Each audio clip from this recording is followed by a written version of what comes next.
शुक्लाम्बरधरं विष्णुं शशिवर्णं चतुर्भुजं प्रसन्नवदनं ध्यायेत् सर्वविघ्नोपशान्तये। व्यासं वसिष्ठनप्तारं शक्तै पौत्रमकल्मषं पराशरात्मजं वन्दे शुकतातं तपोनिधिं। व्यासाय विष्णुरूपाय व्यासरूपाय विष्णवे नमो वै ब्रह्मनिधये वासिष्ठाय नमो नमः। अविकाराय शुद्धाय नित्याय परमात्मने सदैकरूपरूपाय विष्णवे सर्वजिष्णवे। यस्य स्मरणमात्रेण जन्म संसारबन्धनात् विमुच्यते नमस्तस्मै विष्णवे प्रभविष्णवे। ॐ नमो विष्णवे प्रभविष्णवे। श्रीवैशम्पायन उवाच श्रुत्वा धर्मानशेषेण पावनानि च सर्वशः युधिष्ठिरः शान्तनवं पुनरेवाभ्यभाषत। युधिष्ठिर उवाच किमेकं दैवतं लोके किं वाप्येकं परायणं स्तुवन्तः कमर्चन्तः प्राप्नुयुर्मानवा शुभम्। को धर्मः सर्वधर्माणां भवतः परमो मतः किं जपन्मुच्यते जन्तुर्जन्म संसारबन्धनात्। श्रीभीष्म उवाच जगत्प्रभुं देवदेवम् अनन्तं पुरुषोत्तमं स्तुवन्नामः सहस्रेण पुरुषस्तततोत्थितः तमेव चार्चयन् नित्यं भक्त्या पुरुषम् अव्ययम् ध्यायन् स्तुवन्नमस्यं च यजमानस्तमेव च। अनादिनिधनं विष्णुं सर्वलोकमहेश्वरं लोकाध्यक्षं स्तुवन्नित्यं सर्वदुःखातिगो भवेत्। ब्रह्मण्यं सर्वधर्मज्ञं लोकानां कीर्तिवर्धनं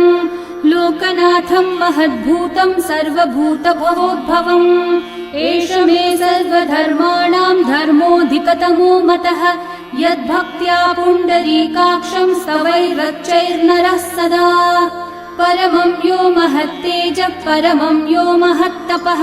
परमं यो महद्ब्रह्म परमं यः परायणम्। पवित्राणां पवित्रं यो मङ्गलानां च मङ्गलम् देवतं देवतानां च भूतानां यो व्ययः पिता यतः सर्वाणि भूतानि भवन्त्यादियुगागमे यस्मिंश्च प्रलयं यान्ति पुनरेव युगक्षये तस्य लोकप्रधानस्य जगन्नाथस्य भूपते विष्णोर्नाम सहस्रं मे शृणु पापभयापहम्। यानि नामानि गौणानि विख्यातानि महात्मनः ऋषिभिः परिगीतानि तानि वक्ष्यामि भूतये। ऋषिर्नाम्नां सहस्रस्य वेदव्यासो महामुनिः छन्दोऽनुष्ठुप् तथा देवो भगवान् देवकीसुतः अमृतांशोद्भवो बीजं शक्तिर्देवकीनन्दनः त्रिसामा हृदयं तस्य शान्त्यर्थे विनियुज्यते। विष्णुं जिष्णुं महाविष्णुं प्रभविष्णुं महेश्वरम् अनेकरूपदैत्यान्तं नमामि पुरुषोत्तमम्। अस्य श्रीविष्णोर्दिव्यसहस्रनामस्तोत्रमहामन्त्रस्य श्रीवेदव्यासो भगवान् ऋषिः अनुष्ठुप्छन्दः श्रीमहाविष्णुः परमात्मा श्रीमन्नारायणो देवता अमृतांशोद्भवो भानुरिति बीजम् देवकीनन्दनः सृष्टेति शक्तिः उद्भवक्षोभणो देव इति परमो मन्त्रः शङ्खबृन्नन्दकी चक्रीति कीलकम् शार्ङ्गधन्वा गदाधर इति अस्त्रम् रथाङ्गपाणिरक्षोभ्य इति नेत्रम् त्रिसामा सामगः सामेति कवचम्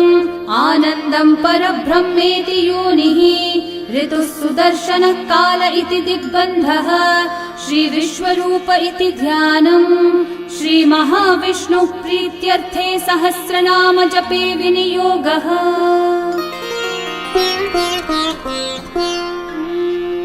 ध्यानम् क्षीरोधन्वत्प्रदेशे शुचिमणिविलसत्सैकते मौक्तिकानां माला क्लृप्तासनस्तस्फटिकमणिनिभैर्मौक्तिकैर्मण्डिताङ्गः शुभ्रैरभ्रैरतभ्रैरुपरि विरचितैर्मुक्तपीयूषवर्षैः आनन्देन पुनीयादरिनलिनगदा शङ्खपाणिर्मुकुन्दः भुवपादौ यस्य नाभिर्वियदसुरनिलश्चन्द्रसूर्यौ च नेत्रे कर्णावाशः शिरौ द्योर्मुखमपि दहनो यस्य वास्तेयमब्धिः अन्तस्थं यस्य विश्वं सुरनरखगो भोगि गन्धर्वदैत्यैः चित्रं रम्यते तं त्रिभुवन विपुषं विष्णुमीशं नमामि। ॐ नमो भगवते वासुदेवाय। शान्ताकारं भुजगशयनं पद्मनाभं सुरेशं विश्वाधारं गगनसदृशं मेघवर्णं शुभांगं लक्ष्मीकान्तं कमलनयनं योगिहृद्ध्यानगम्यं वन्दे विष्णुं भवभयहरं सर्वलोकैकनाथम् मेघश्यामं पीतकौशेयवासं श्रीवत्साङ्कं कौस्तुभोद्भासिताङ्गं पुण्योपेतं पुण्डरीकायताक्षं विष्णुं वन्दे सर्वलोकैकनाथम् नमः समस्तभूतानामादिभूताय भूभृते अनेकरूपरूपाय विष्णवे प्रभविष्णवे सशङ्खचक्रं सकिरीटकुण्डलं सपीतवस्त्रं सरसीरुहेक्षणं सहारवक्षस्थलशोभिकौस्तुभं नमामि विष्णुं शिरसा चतुर्भुजम् छायायां पारिजातस्य हेमसिंहासनोपरि आसीनमम्बुदश्याममायताक्षम् अलङ्कृतम् चन्द्राननं चतुर्बाहुं श्रीवत्साङ्कितवक्षसं रुक्मिणी सत्यभामाभ्यां सहितं कृष्णमाश्रये। ॐ विश्वं विष्णुर्वषट्कारो भूतभव्यभवत्प्रभुः भूतकृद्भूतभृद्भावो भूतात्मा भूतभावनः भूतात्मा परमात्मा च मुक्तानां परमागतिः अव्ययः पुरुषः साक्षी क्षेत्रज्ञोऽक्षर एव च योगो योगविदां नेता प्रधानः पुरुषेश्वरः नारसिंहः वपुः श्रीमान् केशवः पुरुषोत्तमः सर्वः सर्वः शिवस्थाणोर्भूतादिर्निधिरव्ययः सम्भवो भावनो भर्ता प्रभवः प्रभुरीश्वरः स्वयंभू शम्भुरादित्यः पुष्कराक्षो महास्वनः अनादिनिधनो धाता विधाता धातुरुत्तमः अप्रमेयो ऋषिकेशः पद्मनाभोऽमरः प्रभुः विश्वकर्मा मनुस्त्वष्टा स्थविष्ठस्थविरो ध्रुवः अग्राह्यः शाश्वतः कृष्णो लोहिताक्षः प्रतर्दनः प्रभुतस्त्रिककुब्धामः पवित्रं मङ्गलं परम् ईशानः प्राणदः प्राणो ज्येष्ठः श्रेष्ठः प्रजापतिः हिरण्यगर्भो भूगर्भो माधवो मधुसूदनः ईश्वरो विक्रमी धन्वी मेधावी विक्रमक्रमः अनुत्तमो दुराधर्षः कृतज्ञः कृतिरात्मवान् सुरेशः शरणं शर्म विश्वरेतः प्रजाभवः अहः संवत्सरो व्याळः प्रत्ययः सर्वदर्शनः अजः सर्वेश्वरः सिद्धिः सिद्धि सर्वादिरच्युतः वृषा कपिरमेयात्मा सर्वयोगविनिःसृतः वसुर्वसुमना सत्यः समात्मा संवितः समः अमोघः पुण्डरीकाक्षो वृषकर्मा वृषाकृतिः रुद्रो बहुशिरा बभ्रुर्विश्वयोनिः शुचिश्रवाः अमृतः शाश्वतस्थाणोर्वरारोहो महातपाः सर्वगः सर्वविद्भानो विश्वक्सेनो जनार्दनः वेदो वेदविदव्यङ्गो वेदाङ्गो वेदवित्कविः लोकाध्यक्षः सुराध्यक्षो धर्माध्यक्षः कृताकृतः चतुरात्मा चतुर्व्यूहश्चतुर्दंष्ट्रश्चतुर्भुजः भ्राजिष्णुर्भोजनं भोक्ता सहिष्णुर्जगदादिजः अनघो विजयो जेता विश्वयोनिः पुनर्वसुः उपेन्द्रो वामनः प्रांशुरमोघः शुचिरूर्चितः अतीन्द्रः सङ्ग्रहः सर्गो धृतात्मा नियमो यमः वेद्यो वैद्यः सदा योगी वीरः माधवो मधुः अतीन्द्रियो महामायो महोत्साहो महाबलः महाबुद्धिर्महावीर्यो महाशक्तिर्महाद्युतिः अनिर्देश्य वपुः श्रीमान् अमेयात्मा महाधृतक् महेश्वासो महीभर्ता श्रीनिवासः सतां गतिः अनिरुद्धः सुरानन्दो गोविन्दो गोविदाम्पतिः मरीचिर्दमनोहंसः सुपर्णो भुजगोत्तमः हिरण्यनाभः सुतपः पद्मनाभः प्रजापतिः अमृत्युः सर्वदृक्सिंहः सन्धाता सन्धिमान् स्थिरः अजो दुर्मशनः शास्ता विश्रुतात्मा सुरारिः गुरुर्गुरुतमो धामः सत्यः सत्यः पराक्रमः निमिषो निमिषस्रग्वी वाचस्पतिरुदारधीः अग्रणीर्ग्रामणी श्रीमान् न्यायो नेता समीरणः सहस्रमूर्धा विश्वात्मा सहस्राक्षः सहस्रपात् आवर्तनो निवृत्तात्मा संवृतः सम्प्रमर्दनः अहः संवर्तको वह्निरनिलो धरणीधरः सुप्रसादः प्रसन्नात्मा विश्वदृग्विश्वभुग्विभुः सत्कर्ता सत्कृतः साधुर्जन्मोर्नारायणो नरः असंख्येयो प्रमेयात्मा विशिष्टः शिष्टकृच्छुचिः सिद्धार्थः सिद्धसङ्कल्पः सिद्धिदः सिद्धिसाधनः वृषाही वृषभो विष्णुर्वृषपर्वा वृषोदरः वर्धनो वर्धमानश्च विविक्तः श्रुतिसागरः सुभुजो दुर्धरो वाग्मी महेन्द्रो वसुदो वसुः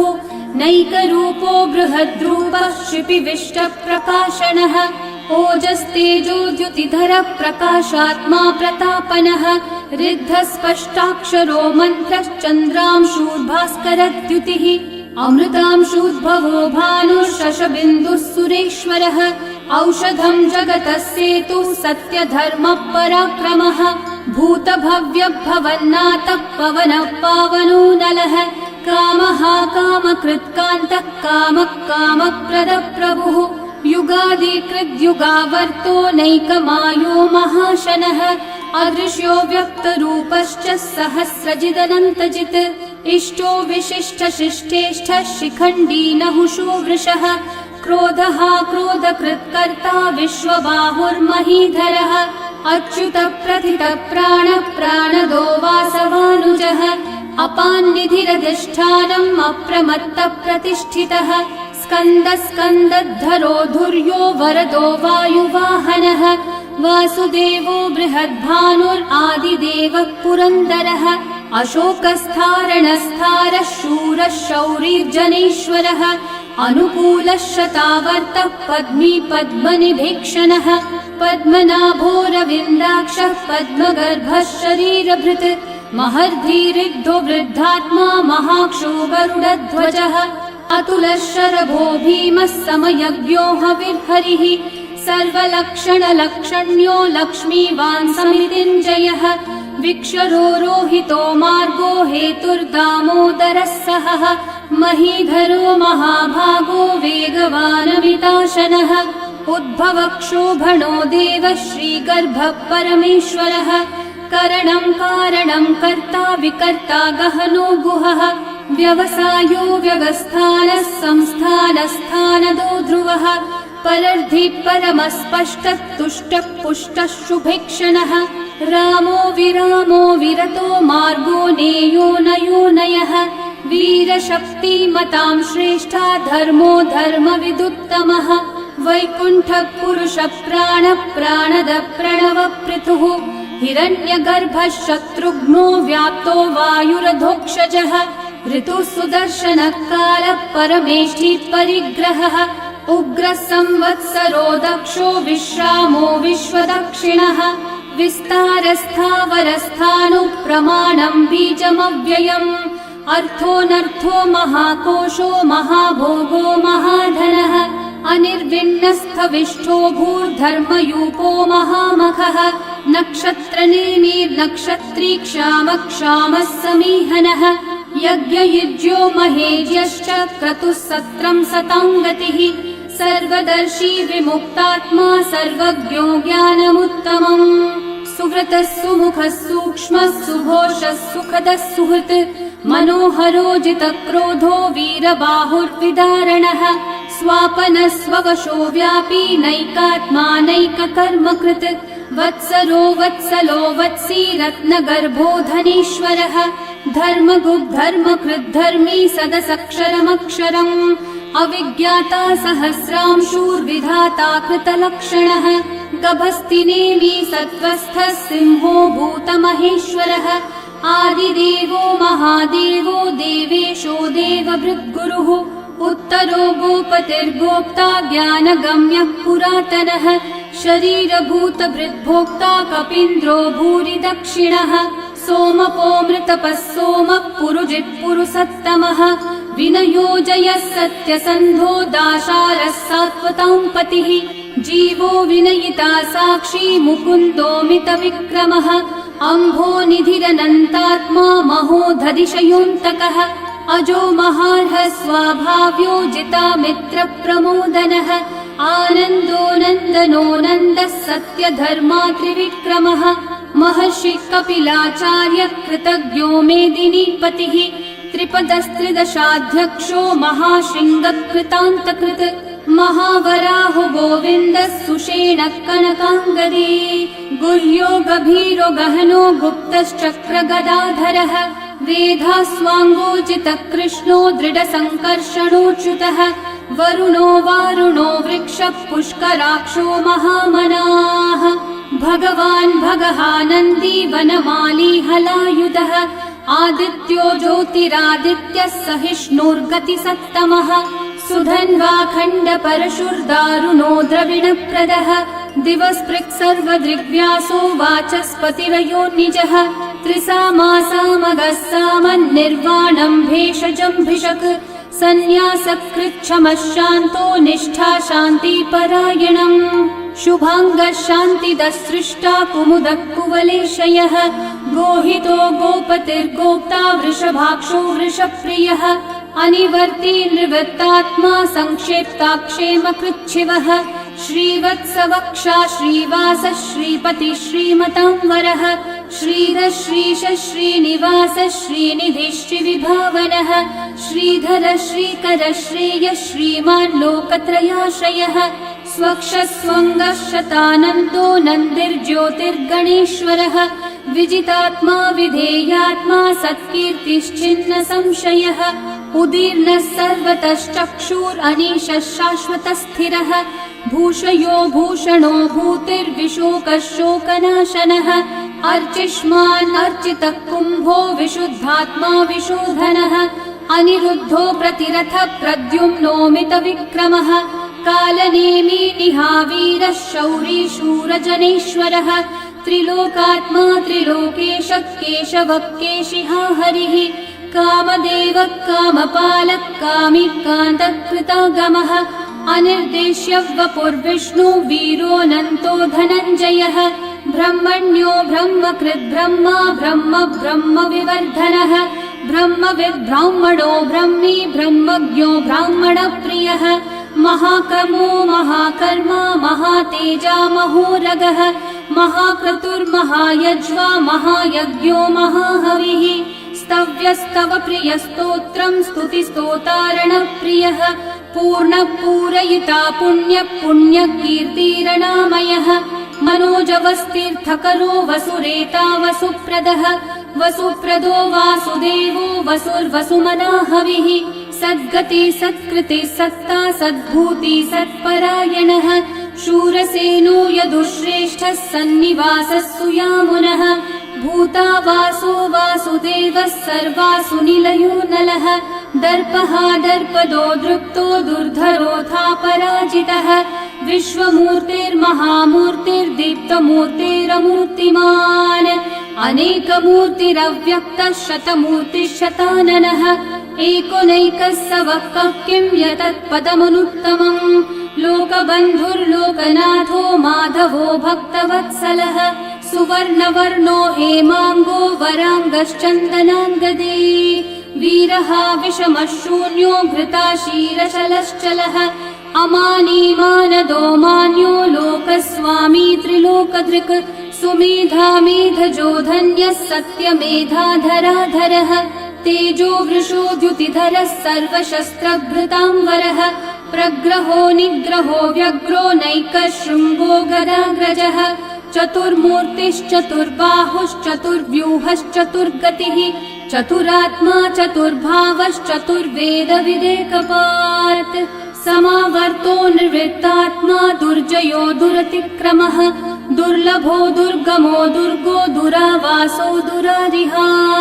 शुभांगो लोकसारङ्गः सुतन्तुस्तन्तुवर्धनः इन्द्रकर्मा महाकर्मा कृतकर्मा कृतागमः